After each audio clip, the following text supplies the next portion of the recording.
Bismillahirrahmanirrahim. Alhamdulillahirrabbilalamin. Setelah ba'da sholat isya, kita lanjutkan lagi langsung ke seri yang ketiga, seri tamat ya. Jadi mumpung mood, kita selesaikan sekalian. Nanti kalau sudah nggak mood repot nanti. Jadi kita selesaikan sekalian. Nanti langsung juga diunggah. Jadi malam ini kita unggah 3 seri langsung. Nanti bikinkan playlistnya ya, Le. Bismillahirrahmanirrahim.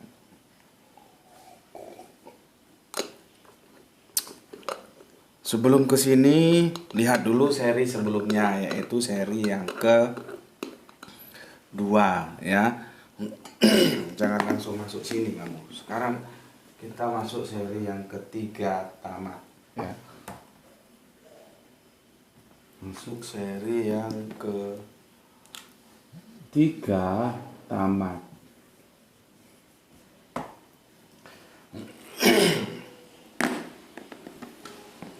Aku review sejenak ya. Ini Al-Baqarah 2136, Al-Baqarah 2285, Ali Imran 384. Itu memerintahkan kita untuk tidak membeda-bedakan di antara para rasul. Karena para rasul itu diberi kelebihan masing-masing atas otoritas Allah ya. Jadi jangan mengunggulkan salah satu rasul ya, terus menafikan semua rasul. Memangnya lu siapa? Ya. Oke, intinya di sana ya. Jadi jangan kamu bilang Yesus, Isa, bla bla bla bla, terus ya mulai dari Adam sampai Nabi Muhammad itu nggak ada apa-apanya. Nanti dulu. Nanti dulu pahami bagaimana Allah yang Maha Kuasa itu mendistribusikan ya otoritas yang diberikannya kepada para nabi kekasihnya itu pada bidangnya masing-masing. Masing-masing punya kelebihan. Ya, seperti tadi aku bilang, sehebat-hebatnya Isa itu dikatakan terkemuka di dunia akhirat, tapi dia tidak pernah dikatakan rahmatan lil alamin. Ya. Tapi bukan berarti terus Kanjeng Nabi Isa itu tidak hebat. Ya hebatlah orang Nabi kok. Begitu juga Kanjeng Nabi Muhammad. Sehebat-hebatnya Kanjeng Nabi Muhammad disebut rahmatan lil alamin, tapi dia tidak pernah disebut terkemuka di dunia dan akhirat. Gitu. Ya, dengan adanya seperti itu dan adanya ayat yang mengguiding kita, maka tidak dibenarkan untuk membeda-bedakan. Semuanya harus sama kita hormati sebagai para rasul dan para nabi yang diutus untuk membimbing manusia agar hidup dalam hukum Allah gitu ya. Gak seperti si PS Burhanuddin ini ya. Dia mengkomparasi, nggak tahu dulu dia belajar Al-Quran di mana, belajar Bible di mana ya. Oke, clear ya. Nah, sekarang kita kembali ke ini.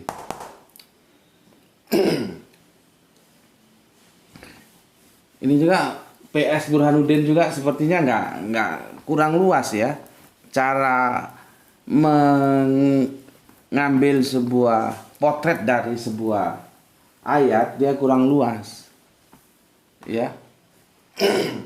Dia tidak ngerti, dia kira Yesus itu paling hebat ya. Yesus itu tidak maha kuasa. Udah jelas kok. Yesus mendekati mereka dan berkata, "Kepadaku telah diberikan segala kuasa di sorga dan di bumi." Diberikan. Pertanyaannya, kalau nggak diberi,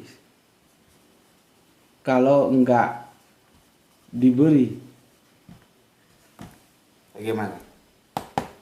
Coba. Jadi kekuasaan yang dimiliki oleh Yesus itu adalah pemberian. Ini loh, si PS Burhanuddin nggak paham di sini. Bukan kekuasaan yang dimiliki oleh Yesus, bukan. Diberikan, ini teksnya jelas kok. Diberikan segala kuasa. Pertanyaanku, kalau nggak diberikan, punya kuasa nggak Yesus? Kan gampang. Siapa berani ngomong Yesus punya kuasa?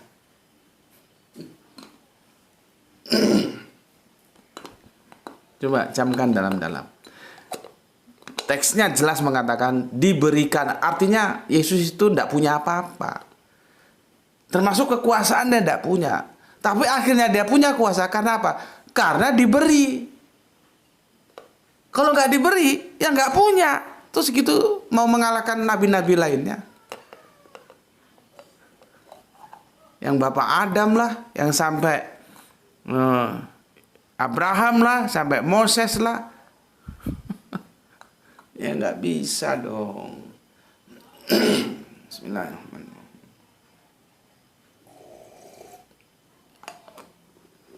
Ya, nggak bisa.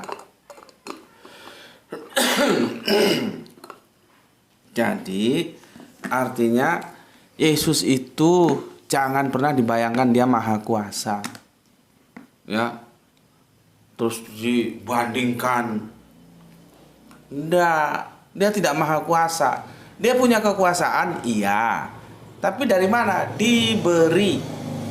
Ya. Diberi. Kalau nggak diberi, ya nggak punya. Di mana teksnya? Bisa kita lihat.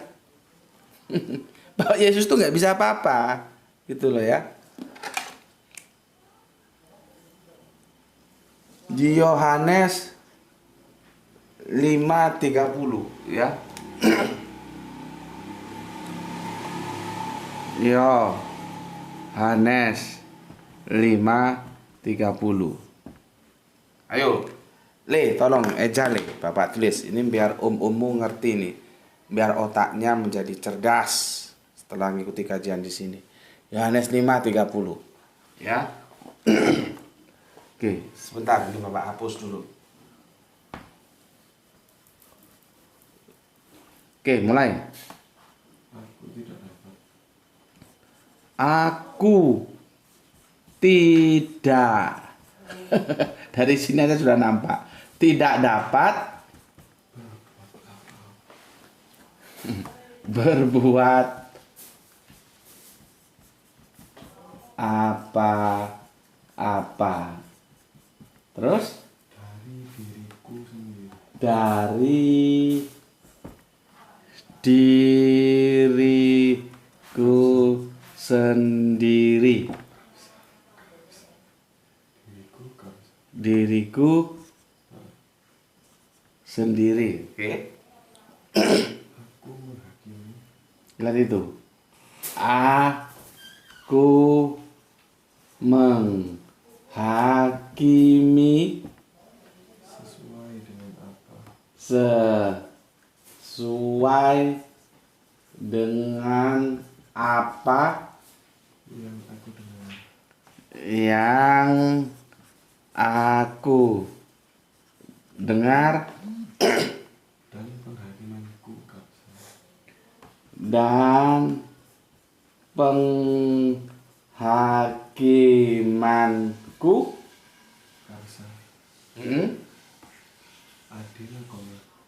adil sebab aku tidak menuruti.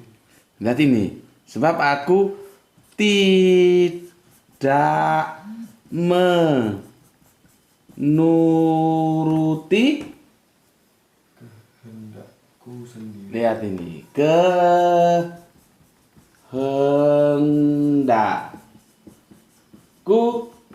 sendiri. Oke? Melainkan kehendak dia.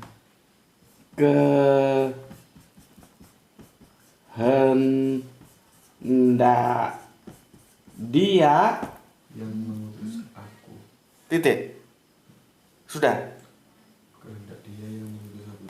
Dia yang mengutus aku. Titik. Sudah. Nah, lihat nih. Mari kita diskusikan. Sekarang Anda percaya nggak Yesus itu tidak pernah bohong? Apakah Anda akan memposisikan Yesus itu pembohong? Itu dulu. Ya. Jawab itu dulu. Yesus itu pembohong atau tidak? Setahu yang aku tahu, tidak ada dusta dalam mulutnya. Yesus itu tidak pernah bohong. Gitu loh ya. Nah, sekarang kalian percaya nggak? Yohanes 5:30. Aku, siapa di sini? Yesus. Ya. Aku. Ya.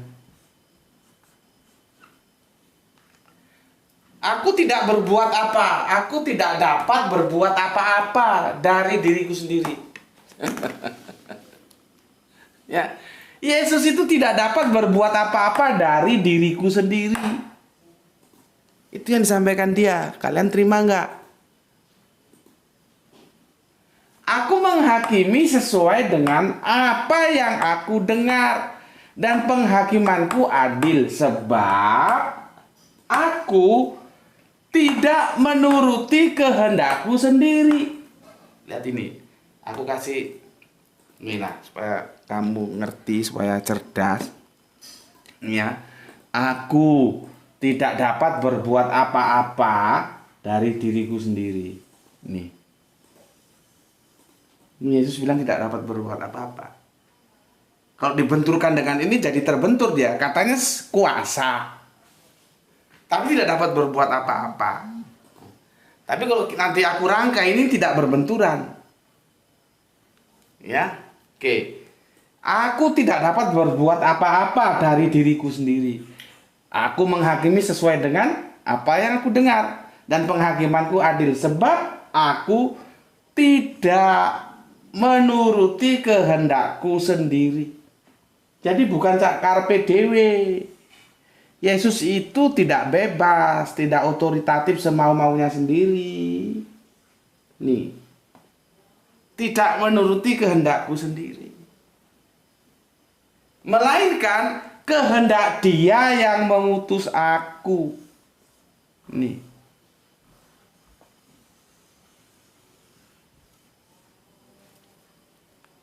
Ayo wes. Kurang jelas aku menjelaskan? Coba kamu renung.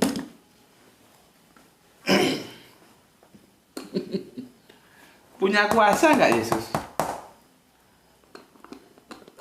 Bismillahirrahmanirrahim. Jadi nggak bener. Comot satu ayat terus disimpulkan Yesus Maha Kuasa. Tunggu dulu. Terus mencari dukungan di Al-Quran. Tunggu dulu. Masing-masing ada aturan mainnya.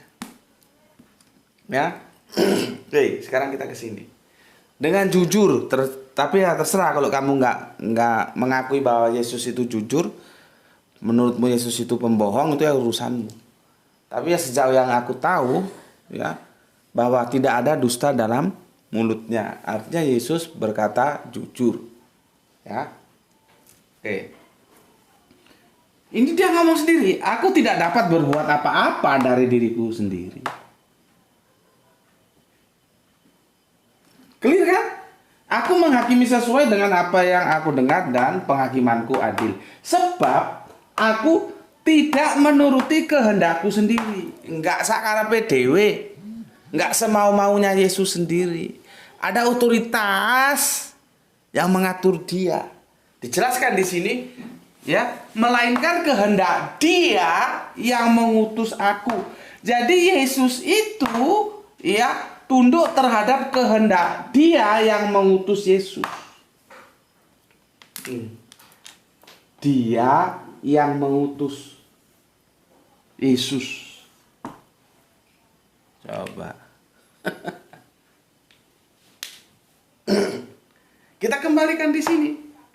Lalu kenapa Yesus bisa menjadi punya kuasa di surga maupun di bumi? Karena diberi.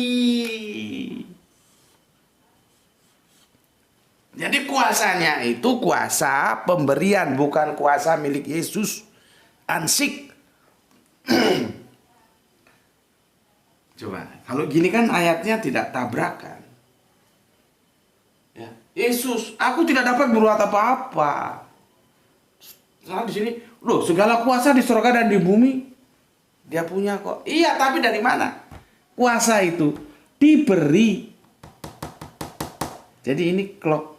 Dan di sini dijelas ya, tidak menuruti kehendakku sendiri, melainkan kehendak Dia yang mengutus aku. Pertanyaannya, siapa Dia ini?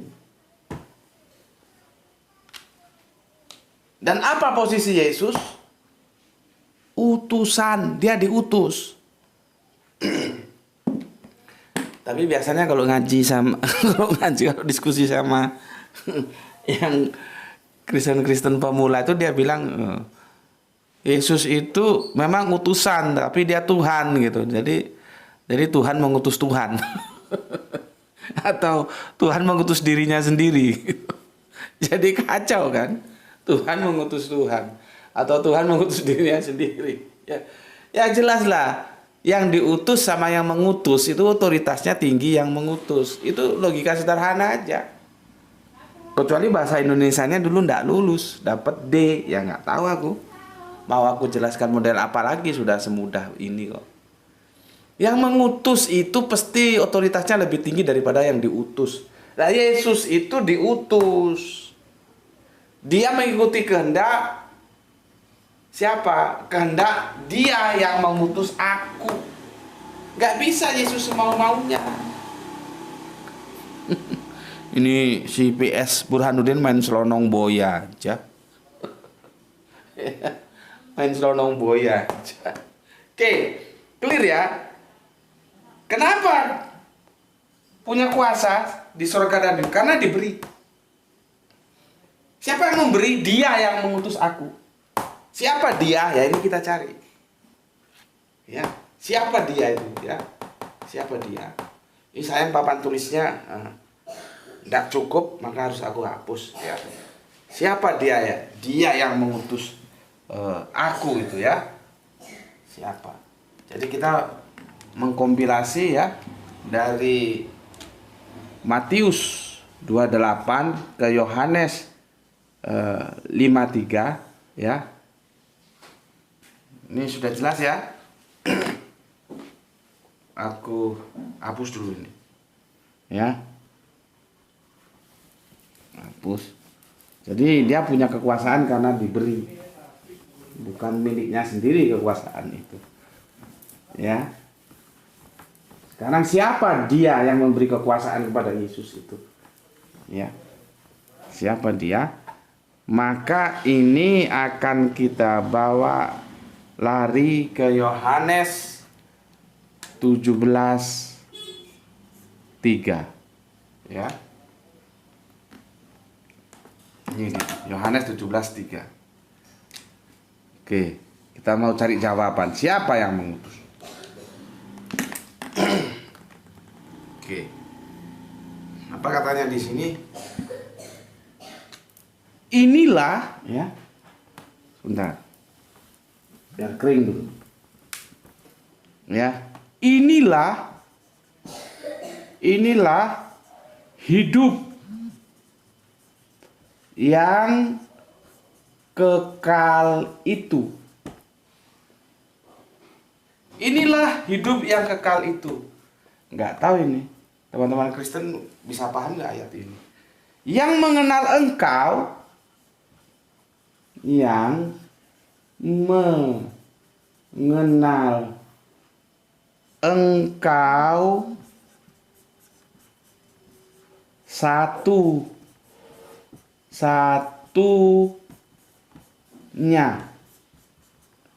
Allah.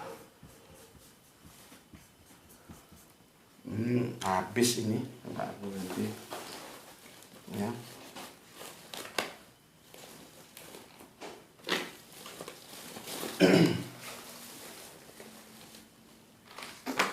Satu-satunya Allah yang benar.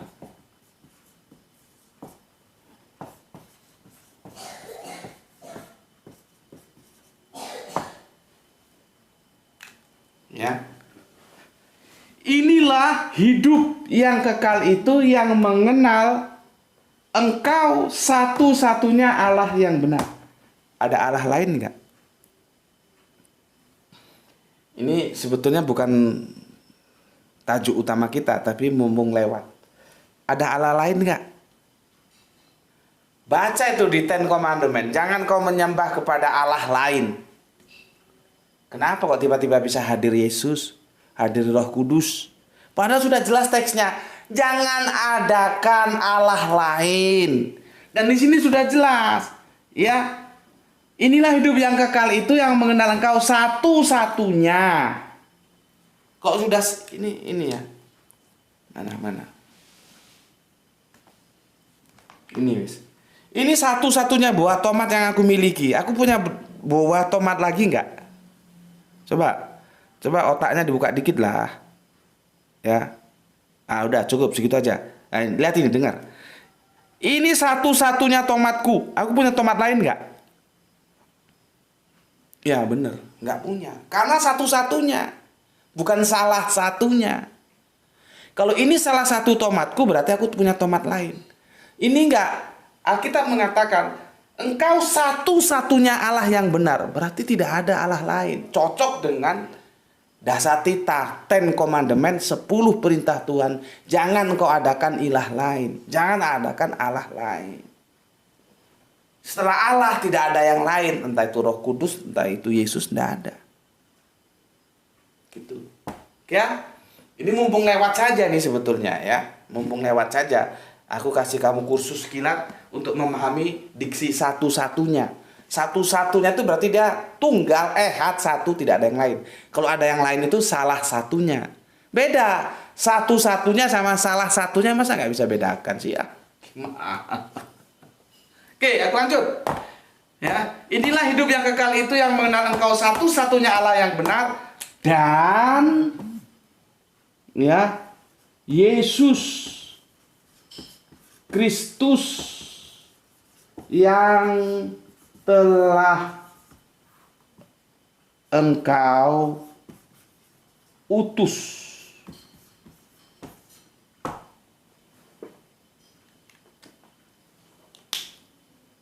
Dapat jawaban nggak sekarang?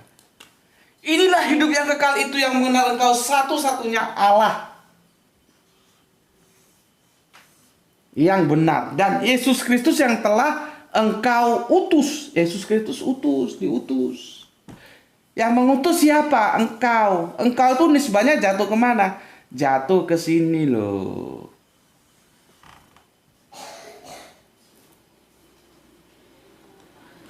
Jadi siapa yang memberikan kekuasaan itu? Ya ini.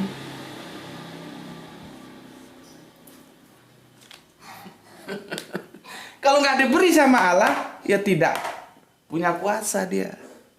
Itu artinya bahwa Yesus itu ada di bawah otoritas Allah. Dia tidak punya apa-apa. Setelah diberi kekuasaan, maka dia menjadi kuasa di surga dan di bumi. Tapi diberi, bukan punya Yesus. Siapa yang memberi? Allah. Ya. Dan Yesus itu adalah utusannya Allah. Itu loh. Ya, oke. Nah, aku kira cukup ya, terjawab sudah ya. Artinya Yesus itu tidak maha kuasa. Itu yang pertama. Berikutnya, kita tidak boleh membanding-bandingkan antara satu rasul dengan rasul lainnya. Karena masing-masing rasul itu diberikan kelebihan masing-masing. Ya. Jadi tidak ada yang bisa untuk dikatakan bahwa Yesus lebih hebat daripada semua nabi. Enggak. Ya. Dan sebuah nabi itu pun tidak juga lebih hebat dari Yesus. Enggak, sama. Setara, ya. Di atas para nabi itu ada kekuasaan yang maha kuasa. Dialah yang kita sebut dengan Allah. Yang telah memberikan kekuasaan kepada Yesus. Artinya Yesus tidak maha kuasa. Oke? Sampai sini dulu ya. Semoga bisa dipahami ya, artinya Matius 28:18 versus Ali Imran 3:45 bukan sesuatu yang bisa ditarik, diistimbat menjadi summary, menjadi kesimpulan. Wow, Yesus lebih hebat dari segalanya. Nanti dulu, Mas. Dan aku sudah jelaskan bahwa Yesus itu sama dengan nabi-nabi lain yang harus kita hormati. Ya, tidak ada yang satu lebih unggul dari yang lain, semuanya sama.